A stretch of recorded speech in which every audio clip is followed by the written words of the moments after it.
चाहिँ रुद्र सुब्बा काम्बाङज्यू हुनुहुन्छ।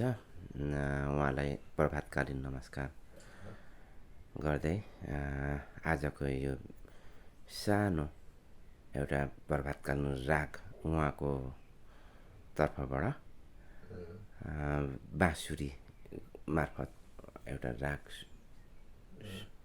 धन्यवाद विक्रमज्यू। हामी अहिले मोनेस्टरमा छौँ। उहाँले मेरो एउटा प्रभातकालीन राग यसो सुन्ने विचार गर्नुभएको थियो। उहाँलाई पनि धेरै धेरै धन्यवाद र मोनेस्टरवासी र सम्पूर्ण हेर्ने दर्शकहरूलाई मेरो हार्दिक नमस्कार म व्यक्त गर्न चाहन्छु। अलिकति म थोरै प्रभातकालीन रागको म सुरुवात गरेछु है त। धन्यवाद।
धन्यवाद। आजलाई यति नै।